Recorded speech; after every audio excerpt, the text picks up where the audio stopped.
Nice cup of tea. Yeah, so welcome to the channel. It's been a while since I've made a sort of sit down video. It's definitely the first for 2022. So this is a introduction to a new little series that I'm doing. It's basically showing the sort of training leading up to trying to do a sub 3 marathon. I am training for the Manchester Marathon, and that's on the 3rd of April.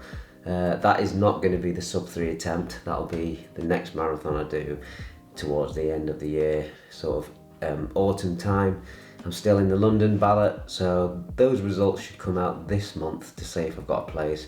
Not got my hopes up, probably not going to happen, but if it doesn't happen, I've got Amsterdam Marathon in October. I apologise for my voice, it might feel a little bit croaky.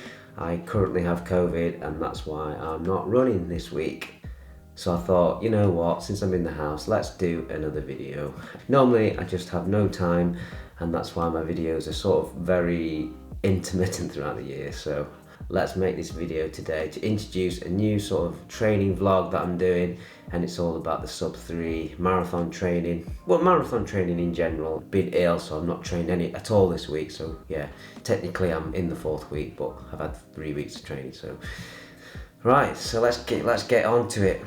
I thought it would fit to wear the Berlin Marathon t-shirt finisher's top that I got last year, as that's what we're talking about, marathon training. So yeah, quick review of last year. I did 7 races, I got a few PBs. Last year was a bit crazy because all the camps were like intertwined with each other, so you didn't really get a chance to space the key races out. So yeah, I did my best with what I got last year, and managed to get a few PBs. My marathon PB, which I managed to get, which was really good. That's where I want to carry on this year, working on that marathon distance. On last year, it was just, they were just so close to each other that it was so difficult to focus on sort of the pace difference of like how fast a half marathon is to a marathon, and having no sort of breaks in between, trying to grind through it. And I will throw probably a few half marathons in there, get that intensity in there as well. It's not just all marathon pace running. And I think a lot of that was like because of COVID as well, so they rearranged all the races from 2020 and put them in 2021, but everyone was taking up the dates in the second half of the year, so it was just absolutely hectic. I actually only had, I think I only had 7 weeks, I think, for Berlin marathon training. And I was actually really ill the last week of Berlin, so really it was like 6 weeks camp, and that is not enough for marathon training at all. You need double figures for that. With more training, I think I can get the time well down, and that's what Manchester Marathon is going to be for. Okay, so what's changing from this year to last year? Well, the biggest one is I've devised my own training plan. Not like from scratch, it's from experience, what sort of sessions I think were key to building that endurance, and yeah, just building a plan that suited me more than finding a plan and thinking, oh, this plan says I have to do this.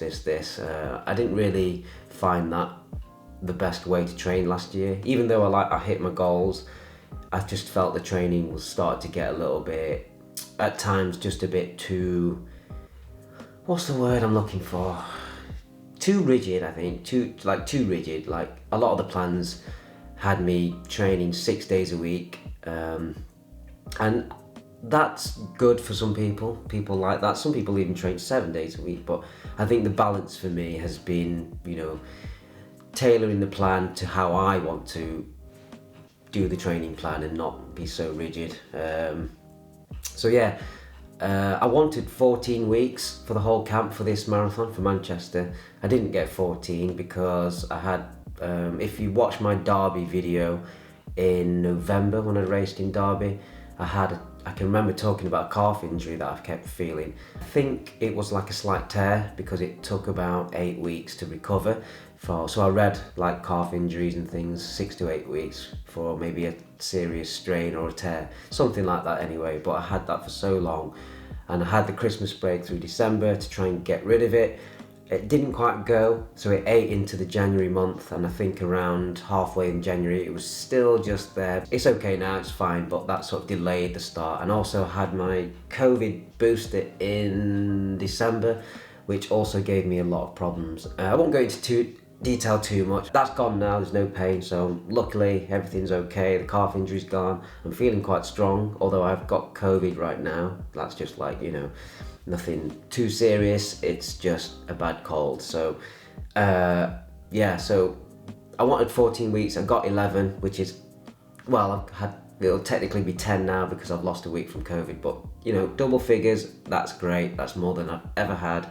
I'm happy with that. So I don't really need the full 16-week camp, which a lot of marathon plans are. I think if you are starting from sort of like a real basic base fitness, I think you need that 16 weeks because you need to build the base for at least a month. But I've sort of already got that base built. Obviously, the more weeks the better. But I've got 10, so I'm happy with that. I'm absolutely no issues with that. Talking about running less days, I've dropped from 6 to 5 this camp, and I think I'll probably carry that through this year. I think that allows me to be more comfortable, and enjoy running more. I think when I was training 6 days a week and having one rest day, which was never a rest day, similar to now, I don't actually have a full rest day where I don't do anything. Even the rest days, there's something on it, but what it means is a rest day from running. So I have now 2 of these days, which I do sort of strength and conditioning on and mobility work, but I'm running 5 days, and I think that's so far, being 4 weeks into the camp, I think that's suiting me quite nicely actually. More flexible. I think more flexible in terms of not being too rigid, sticking to plans, sessions, heart rate, the watch. Even though I have got a new Garmin this week that I can't even use because I'm isolating and not running, but what I mean by is not being a slave to the watch. So before I would obsess about, well, not obsess, but I would get down if I had a session where I'm not hitting paces, let's say on some intervals and things like that. I might be like 10, 15 off, and I'd be like stressing out saying, oh, what's wrong? Like, I just don't care now. I just go by perceived effort. And if you're putting a hard effort in and you're 10 seconds off, that's just the day. You might have had like stress, you might be tired. There's so many reasons. Some day you run far better than other days. It's just up and down. Like if you're playing football, you might have a good game and then a terrible game. It doesn't mean you've suddenly lost all your skill. It just means that day didn't turn out how you wanted it, and you just move on. And you could be running 60-70% at the start of that session, and you might just be feeling a little bit like off, and then you're just trying to push through those sessions like as hard as you can.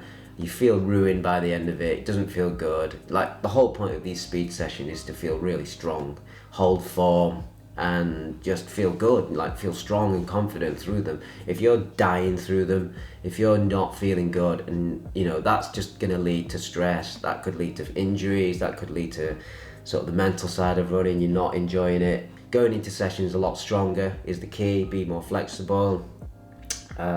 Recovery this year, all these little things that you're doing for recovery, but this year I've stepped it up a little bit more, especially with the days. Like, I've dropped in one day, so that gives me more time to recover and do more mobility and strength conditioning. That adds to the recovery because with the stronger you are, the less imbalance you have, the less risk of little injuries.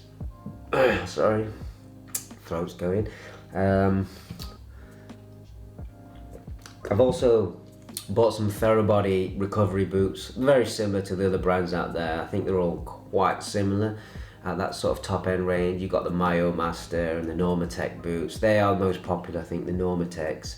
You see a lot of Olympic athletes using them. Yeah, I've got those. They seem to be really good. I normally just put it on like an hour every day after training, just watching a TV series or just chilling out, and the time goes quick, and I think it's done wonders for recovery for the legs. They've felt so fresh. It's been a good investment. I've also used a lot of gels, CBD gels.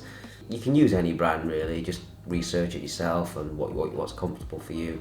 What else we got?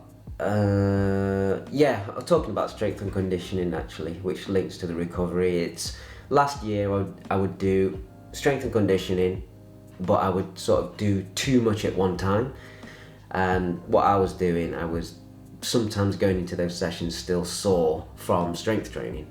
Now it should be the other way around. The running should always be priority, and the strength training sort of supplements your running to let you feel stronger and sort of hold better form, and basically to help you run better. So if the strength training as a whole is starting to make your running worse, then the balance is not correct. And I think last year definitely I had the balance incorrect. So now I do probably just as much, even probably more, but I'll spread it through the week. And I heard on a podcast talking about strength training for running, it's almost like when you do your strength and conditioning sessions, do them at sort of like a C plus at best, you know, not an A plus. So basically you're not doing it so you're actually hobbling out the room after the session. Otherwise you go into that speed session and you're like 65, 70%.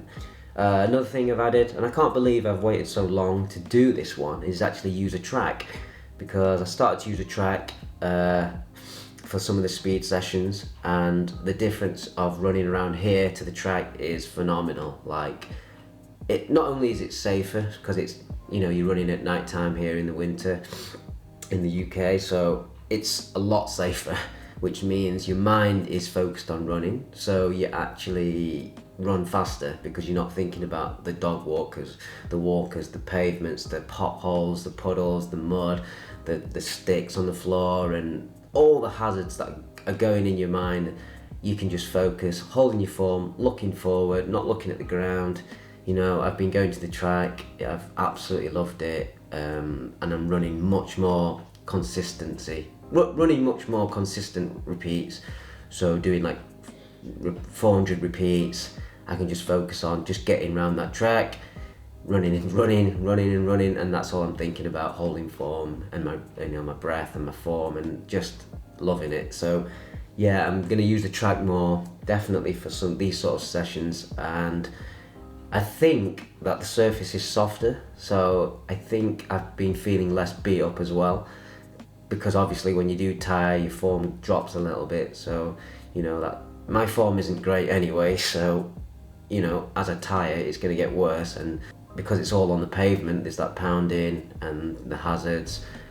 I think the track is a little less harsh on your legs. I'm not sure if there's science behind that. Maybe, I'm not sure, but ooh, there's that COVID kicking in again. But yeah, that's pretty much it. In fact, let's talk about the session now. What have I got coming up? So I've done 3 weeks, but this was the 4th week, which I've missed out due to COVID. So I might put it on the screen or something. This is week 4. Yeah, so I missed week 4. So I might take the session. I missed about 14 times 200s on the track this week. I missed a long run, a 28k long run. I had 1, 2, 3 easy runs with some strides. And actually this was supposed to be a recovery week. So every 4 weeks you have a recovery week, which doesn't mean you do nothing. Next week I will pick up again, and I will probably do the session that I missed this week. But next week, yeah, I'm looking at a track session, an easy run, some strength and conditioning at least twice a week. It'll probably be 3 times. And then more easy running. I got drills. I do easy session, then drills. A lot of, like, you know, for cadence and form, typical things, nothing crazy. You know, A skips, B skips, you know, all sorts of things. So what else have we got? Got a long run. I got a long run which might be up to like 25k or something. I don't know. I can change all this around, but this is generally what I've got. But yeah, I'll see how the lungs feel. See if the COVID eases off and my lungs are okay. And that's it. If you like this episode, please subscribe, share, and stay tuned, because I'll talk more about marathon training. This was more to just sum everything up of what's going off, what's to come, and what the series is about. But if you want to know more about the daily marathon training in general, or what I'm doing to do a sub 3 marathon at the end of this year, then yeah, you might find this interesting.